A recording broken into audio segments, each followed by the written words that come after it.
उद्घाटन हुए हैं। एक जोरदार जयकारे के साथ भारत माता की। बहुत ही सम्मान के योग हरियाणा सरकार में मेरे सहयोगी मंत्री श्याम सिंह राणा जी, हमारे यमुनानगर के विधायक घनश्याम अरोड़ा जी, पूर्व मंत्री हरियाणा सरकार कंवरपाल गुर्जर जी, हमारे यमुनानगर की मेयर श्रीमती सुमन बैमनी जी, पूर्व मेयर यमुनानगर मदन चौहान जी, प्रदेश भारतीय जनता पार्टी की उपाध्यक्षा श्रीमती बंतो कटारिया जी, हमारे पीसीसीएफ विनीत गर्ग जी, पीसीसीएफ विवेक सक्सेना जी, उपस्थित सभी महानुभाव, आप सबको मैं आज गुरु तेग बहादुर जी के नाम से जो वन आज लगा है और हमारे खालसा सीनियर सेकेंडरी स्कूल के 350 बच्चों ने एक समय में इस वन में पौधारोपण किया है, मैं इसके लिए आप सबको बधाई देता हूं, शुभकामनाएं देता हूं। आज कालेश्वर की इस हरी भरी धरा पर मुझे जो एक ऊर्जा का विशेष अनुभव हो रहा है। आज हम एक ऐसे इतिहास का भी साक्षी बन रहे हैं जब हिंद की चादर गुरु तेग बहादुर जी के 350वें शहीदी दिवस के उपलक्ष्य में उनके नाम से एक वन और वन्य जीव एवं जीव वैधता संरक्षण ब्लॉक का आज यहां पर उद्घाटन हुआ है। मुझे पूरा विश्वास है कि यह ब्लॉक प्राकृतिक, आध्यात्मिकता और मानवीय मूल्यों के संगम का एक पवित्र ये प्रतीक बनेगा। साथियों, मैं सबसे पहले तो धर्म की रक्षा के लिए स्वयं को न्यौछावर करने वाले हिंद की चादर श्री गुरु तेग बहादुर जी को शीश नवा करके मैं उनको नमन करता हूं, उनको प्रणाम करता हूं। और साथ ही आप सब इतनी संख्या में यहां पर आए हैं, आप सबका भी मैं बहुत बहुत हार्दिक स्वागत करता हूं, आप सबका अभिनंदन करता हूं। साथियों, देश व धर्म की रक्षा के लिए बलिदान देने वाले का जब भी जिक्र होता है तो श्री तेग बहादुर जी का नाम सबसे ऊपर लिया जाता है। साथियों, उनके जीवन और उनके कार्यों से नई पीढ़ियों को प्रेरित करने के लिए हम उनके 350वें बलिदान दिवस को पूरे राज्य स्तर में एक जन जागरण के रूप में हम मना रहे हैं। हम उनकी याद को चिरस्थायी बनाने के लिए आज श्री गुरु तेग बहादुर जी उनके नाम पर वन्य एवं वन्य जीव संरक्षण ब्लॉक में हमारे 350 विद्यार्थियों ने वहां पौधारोपण किया है। साथियों, गुरु तेग बहादुर जी का द्वार का उद्घाटन भी हुआ है। गुरु तेग बहादुर द्वार, उसका भी उद्घाटन हुआ है। और उसके अलावा आज इस राष्ट्रीय उद्यान में सफारी जो ट्रेलर का भी आज शुभारंभ किया गया है। यह कालेश्वर की पवित्र भूमि, ये पवित्र भूमि, ये राष्ट्रीय उद्यान, ये AI आधारित मॉनिटरिंग टावर और ट्री कैनोपी वाक और राष्ट्रीय जो स्तरीय वाच टावरों का भी आज शिलान्यास यहाँ पर किया गया है। ये सभी कदम हमारे दूरगामी जो विजन है वो दर्शाते हैं। मैं इन सब के लिए आप सबको बहुत बधाई देता हूं। साथियों, मेरा मानना है कि आज का यह कार्यक्रम प्रदेश के वन संरक्षण और जैव विविधता के संवर्धन में एक मील का पत्थर ये साबित होगा। यह आयोजन श्री गुरु तेग बहादुर जी के पर्यावरण के प्रति प्रेम की विरासत को आगे बढ़ाएगा। साथियों, यह आयोजन मानवता, प्रकृति और आध्यात्मिकता के उस शाश्वत संदेश का विस्तार है जिसे हमारे महान गुरु ने जीवन भर अपने कर्मों और वाणी से इसको स्थापित किया है। साथियों, हिंद की चादर नवम पातशाह श्री गुरु तेग बहादुर जी के त्याग, करुणा और साहस की ये मिसाल है। साथियों, गुरुजी ने दुनिया को सिखाया है कि सच्ची शक्ति दूसरों की रक्षा में छिपी होती है। ये गुरुजी से हमें प्रेरणा मिलती है। सच्चा धर्म वही है जिसमें प्रकृति, प्राणी और मनुष्य तीनों के प्रति समान प्रेम हो। ये गुरुजी की वाणी से हमें मिलता है। साथियों, गुरुजी ने अपने शब्दों में कहा भी है कि मनुज मात्र के कष्ट निवारण गुरुजी का था यही तारण। मनुज मात्र के कष्ट निवारण गुरुजी का था यही तारण। प्रकृति भी है उनका ही रूप, प्रकृति भी है उनका ही रूप, करे जन्नत हम इसका धारण। साथियों, ये जो बातें हैं, जो उनके जीवन के ऊपर जो प्रेरणा मिलती है, हमें उसको लगातार आगे बढ़ाना चाहिए। साथियों, इसी तरह प्रकृति, उनके प्रति उनके व्यक्तित्व का ये अभिन्न एक हिस्सा भी है। साथियों, हम सब देखते हैं शांत जल की गहराई, घने पेड़ों की विनम्रता और पर्वतों जैसी दृढ़ता, ये श्री गुरु तेग बहादुर जी के जीवन में ही झलकती है।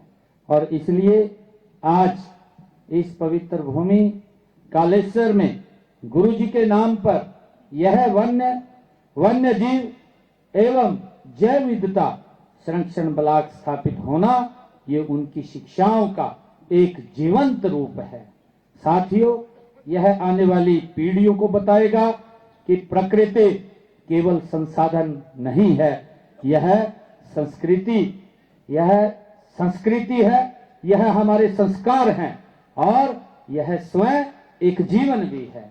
साथियों, भारतीय संस्कृति में वन शिक्षा, साधना और लोक कल्याण के केंद्र रहे हैं। हम सब जानते हैं आश्रम परंपरा, गुरु परंपरा, इन सब का आधार ये प्रकृति ही रही है। साथियों, सिख इतिहास में भी कई ऐसे वृक्ष जुड़े हैं जो गुरु जी के जीवन से संबंध रखते हैं। हम सब जानते हैं इनमें दुख भंजन बेरी वृक्ष तो संकट के समय शांति और आश्रय का ये प्रतीक भी था। साथियों, आज के समय में पर्यावरण को गंभीर चुनौतियों का सामना भी करना पड़ रहा है। प्रदूषण, वनों की कटाई, जल स्रोतों का संकट और जीव जंतुओं का संरक्षण ये विश्वव्यापी चिंता का विषय है। श्री गुरु तेग बहादुर जी की जो शिक्षाओं से हमें प्रेरणा लेकर हमें इन चुनौतियों से निपटने के लिए स्वच्छता और पौधारोपण और जीव संरक्षण को प्राथमिकता देनी होगी। साथियों, हमने राज्य में वनों को बढ़ावा देने के लिए कई योजनाएं हमने चलाई हैं। देश के यशस्वी प्रधानमंत्री आदरणीय नरेंद्र मोदी जी ने भी 5 जून 2024 को विश्व पर्यावरण दिवस के अवसर पर दिल्ली के बुद्ध जयंती पार्क में पौधारोपण करते हुए एक पेड़ मां के नाम इस अद्वितीय अभियान की योजना इसका शुभारंभ किया है। साथियों, हमने एक पेड़ मां के नाम के पहले चरण में हरियाणा प्रदेश के अंदर 1,60,00,000 पौधे लगाने का हमने लक्ष्य रखा था, लेकिन हमने इस लक्ष्य से ज्यादा पौधारोपण हरियाणा प्रदेश के अंदर किया है। हमने इस लक्ष्य से बढ़कर के 1,87,00,000 पौधे लगाए हैं। यह हमारी सामूहिक जो प्रतिबद्धता है, ये उसका परिणाम है। साथियों, हमारा लक्ष्य है कि हरियाणा के हर कोने को हरा भरा बनाया जाए। यह केवल पेड़ नहीं लगा रहे, हम जीवन लगा रहे हैं। हम हवा को शुद्ध करने वाले प्रकृति के ये फिल्टर लगा रहे हैं। हम उन जड़ों को मजबूत कर रहे हैं जो हमारी धरती को बांधकर रखती हैं, साथियों, जो उसे बंजर होने से भी बचाती हैं। साथियों, हमने इस साल 5 जून को पर्यावरण दिवस के अवसर पर एक पेड़ मां के नाम, ये दूसरे चरण की हमने शुरुआत की है। दूसरे चरण के अंदर हमने 90 लाख पौधे लगाने का लक्ष्य रखा और इसके अलावा इस साल अन्य योजनाओं में प्रदेश में कुल 1,20,00,000 पौधे लगाने का हमने लक्ष्य रखा है। साथियों, कुल मिलाकर के हमने इस वर्ष प्रदेश में 2,10,00,000 पौधे लगाने का ये लक्ष्य रखा। ये मुझे ये जान करके आप सबको बताते हुए बड़ी खुशी भी हो रही है कि अक्टूबर 2014 से लेकर के आज 2025 तक हमने हरियाणा प्रदेश के अंदर 18 करोड़ पौधे लगाने का काम ये हमारी सरकार ने किया है। साथियों, हमने शहरी वानिकी को बढ़ावा देने के लिए विशेष योजनाएं ये शुरू की हैं ताकि शहरों में भी हरियाली बढ़ाई जा सके। इसके साथ ही हमने अवैध कटाई को रोकने के लिए वन्य जीवों के संरक्षण के लिए भी हमारी सरकार कड़े कदम उठा रही है। साथियों, हमने वनों और वन्य जीवों के प्रति समाज को संवेदनशील बनाने के लिए कालेश्वर में ही जीप सफारी व बच्चों के स्टडी टूर की भी व्यवस्था की है, जिसका मैंने आज यहाँ शुभारंभ किया है, जिसका लाभ हमारे बच्चों को भी इसके अंदर मिलेगा। हमने इसी प्रकार दक्षिणी हरियाणा में हरित अरावली कार्य योजना वो भी शुरू की है। केंद्र व राज्य सरकारों द्वारा बनाई गई परियोजनाएं अरावली पहाड़ियों के 4 राज्यों में ये लागू की जाएंगी, जिनमें हरियाणा भी शामिल है। ये हम सब के लिए गर्व की बात है। इन 4 राज्यों में 29 जिले का चयन किया गया है, जिसमें 5 जिले हमारे हरियाणा प्रदेश के हैं। साथियों, हमने इसी प्रकार जो हमारे बड़े पौधे हैं जिनकी आयु लगभग 75 साल से अधिक हो गई है, ऐसे वृक्षों के प्रति कृतज्ञता व्यक्त करते हुए हमने प्राणवायु देवता पेंशन स्कीम, इसका भी शुभारंभ हमारी सरकार ने किया है। इस योजना के तहत 75 साल से अधिक आयु के वृक्षों के रखरखाव के लिए हम 3,000 रुपए प्रति वर्ष प्रति पेड़ पेंशन देने का प्रावधान ये हमने किया है। इस योजना के तहत हमने हरियाणा प्रदेश के अंदर 3,800 वृक्षों के संरक्षण के लिए उन के खाते में, जो लोग उन पेड़ों का संरक्षण कर रहे हैं, उनके खाते में 1 करोड़ रुपए की राशि हमने पहुंचाने का काम हमने अपनी सरकार के अंदर किया है, ताकि यह पेड़ पौधों के प्रति सम्मान का प्रतीक है। साथियों, हमें यह सुनिश्चित करना होगा, हमने ये भी सुनिश्चित करना होगा कि हर साल लगाए गए पौधों की सुरक्षा वो की जाए। पौधा लगाना हम सब का प्रथम धर्म है। पौधा लगाना हम सब का प्रथम धर्म है, सींचना उसका परम कर्म है। साथियों, बड़ी खुशी है कि वन विभाग लगाए गए पौधों के संरक्षण के लिए आधुनिक तकनीक का भी प्रयोग ये कर रहा है। पहले से लगे हुए हर वर्ष होने वाले पौधारोपण की 5 वर्ष तक की उनकी ग्रोथ पर लगातार नजर विभाग द्वारा रखी जाती है। साथियों, हमने औषधीय पौधों के संरक्षण एवं संवर्धन के लिए भी विभिन्न जिलों में हर्बल पार्क विकसित किए हैं। मोरनी क्षेत्र में अंतर्राष्ट्रीय स्तर का औषधि वन स्थापित किया गया है और इसके अलावा करनाल, पंचकुला और सोनीपत जिलों में ऑक्सीवन लगाए गए हैं। साथियों, मेरा मानना है कि पेड़ लगाने व उनकी सुरक्षा का काम केवल सरकार के द्वारा ही नहीं किया जा सकता। यह हम सब का सामूहिक दायित्व है कि हम सब मिलकर के इस कार्य को आगे बढ़ाएं।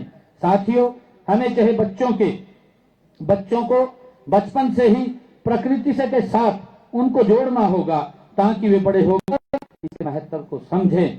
आप सभी से मैं आग्रह करता हूं कि हम हर परिवार एक पौधा लगाए। हमें आज ये संकल्प लेकर के जाना है, क्योंकि गुरु तेग बहादुर जी के ये 350वें ये उनके शहीद दिवस, एक ऐसा इतिहास जिन्होंने इस मानवता की रक्षा के लिए, इस धर्म की रक्षा के लिए अपना महान बलिदान दिया है। ऐसे महान व्यक्तित्व गुरु तेग बहादुर जी के ये 350वां जो शहीदी दिवस है, उसको हरियाणा सरकार और हरियाणा गुरुद्वारा प्रबंधक कमेटी मिलकर के उस इतिहास को जन जन तक पहुंचाने का काम कर रहे हैं। ये कार्यक्रम गुरु जी के इस 350वें शहीदी दिवस के उपलक्ष्य पर 1 नवंबर से ये शुरू हुए थे। हमारे बच्चों ने, जो युवाओं ने ब्लड डोनेशन कैंप लगा करके हर कैंप में लगभग 350 यूनिट ब्लड एकत्र हुआ है। और उसके बाद हमारे स्कूलों के अंदर बच्चों ने चाहे गुरु तेग बहादुर जी के नाम पर पेंटिंग, निबंध या अन्य और कंपटीशन, चाहे पेंटिंग कंपटीशन है, उसके अंदर भाग लेने का काम हमारे बच्चों ने किया है। और इसी प्रकार हमारे विश्वविद्यालयों के अंदर, हमारे कॉलेज के अंदर ये सेमिनार भी गुरु तेग बहादुर जी के नाम से वो लगे हैं। और इसी कड़ी के अंदर जब से 1 नवंबर से ये शुरू हुआ है, 8 तारीख से 4 यात्राएं हरियाणा प्रदेश के अलग अलग कोनों से उनके इतिहास को जन जन तक पहुंचाने के लिए वो भी शुरू हुई हैं। हमने 8 तारीख को सिरसा के रेवाड़ी से शुरू किया, और जब उस यात्रा को शुरू किया तो हमने वहां चौधरी देवीलाल यूनिवर्सिटी सिरसा के अंदर एक सेमिनार किया। और सेमिनार के साथ साथ हमने गुरु तेग बहादुर जी के नाम पर एक चेयर भी स्थापित की, ताकि हमारे युवा उसके ऊपर रिसर्च कर सकें और उस इतिहास के बारे में जान सकें। हमने वहां पर वो चेयर स्थापित की है। और उसी प्रकार हमने 14 तारीख को पिंजौर से दूसरी यात्रा शुरू की। तीसरी यात्रा हमने फरीदाबाद से शुरू की। आज हमने सढौरा से इस यात्रा को शुरू किया। और इस यात्रा को शुरू करने के बाद मैंने यहाँ पर गुरु तेग बहादुर जी के नाम से एक वन्य यहाँ लगाने का काम हमने किया है, जो उनके इतिहास को सदा हमारे लिए एक प्रेरणा के रूप में काम करता रहेगा। साथियों, वो ऐसा इतिहास है जिसको हमें जानना और उसको आगे बढ़ाना, ये हम सब की सामूहिक जिम्मेवारी है। जिस प्रकार से मैंने अभी पौधारोपण के माध्यम से उस इतिहास से, क्योंकि हमें जो जीवन मिलता है और जो जीवन आज हमें दिया है, इसके पीछे गुरु तेग बहादुर जी की एक बड़ी कुर्बानी है। साथियों, हमें ये संकल्प लेने की जरूरत है कि हर परिवार एक पौधा लगाए, हर स्कूल प्रकृति शिक्षा को अपनाए, हर स्कूल प्रकृति शिक्षा को अपनाए, हर युवा एक पेड़ को संरक्षण की तरह गोद ले, हर युवा एक पेड़ को संरक्षक की तरह गोद ले, हर संस्था इस फॉरेस्ट को जल आंदोलन का रूप दे। ये संकल्प लेकर के हमें जाना है। गुरु तेग बहादुर जी का बलिदान और उनकी शिक्षाएं हमें प्रेरित करती रहेंगी कि हम प्रकृति के प्रति संवेदनशील बने, धरती को बचाने का संकल्प लें और उस कार्य को प्राथमिकता दें जिसमें यह संसार स्वच्छ, सुंदर और हरा भरा बने। साथियों, संकल्प लेकर के हमने जाना है। मैं अंत में एक बार फिर गुरु तेग बहादुर जी को शीश झुका करके मैं नमन करता हूं। और आप सबको, यहाँ इतनी भारी संख्या में आप लोग आए हैं, मैं आप सबको बहुत बहुत आपका आभार व्यक्त करता हूं। और आज जब मैं यहाँ पर आया हूं तो यहाँ पर मैं किशनपुरा, जो प्रताप नगर यमुनानगर में आज 45 एकड़ में बनने वाले कृषि विश्वविद्यालय का नाम श्री गुरु तेग बहादुर जी कृषि महाविद्यालय के ऊपर रखा जाएगा, इसकी मैं घोषणा करता हूं। और इसी प्रकार बिलासपुर यमुनानगर से गोपाल मोचन सड़क बाईपास के निर्माण के लिए इसकी फिजिबिलिटी चेक करा करके इसको पूरा करवाया जाएगा। ये भी मैं आज इसकी घोषणा करता हूं। और अभी कुछ देर पहले हम गुरु साहिब गुरुद्वारा में सढौरा से इस यात्रा का हमने शुभारंभ किया है। और 14 तारीख को हमने जो पंचकुला से यात्रा शुरू की थी, उस यात्रा में हमने जो अंबाला शहर की पॉलिटेक्निक है, उस पॉलिटेक्निक का नाम गुरु तेग बहादुर जी के नाम से हमने किया है। मैं आप सबका पुनः बहुत बहुत आभार व्यक्त करते हुए अपनी वाणी को विराम देता हूं। एक जोरदार जयकारे के साथ वाहेगुरु जी दा खालसा, वाहेगुरु जी दी फतेह।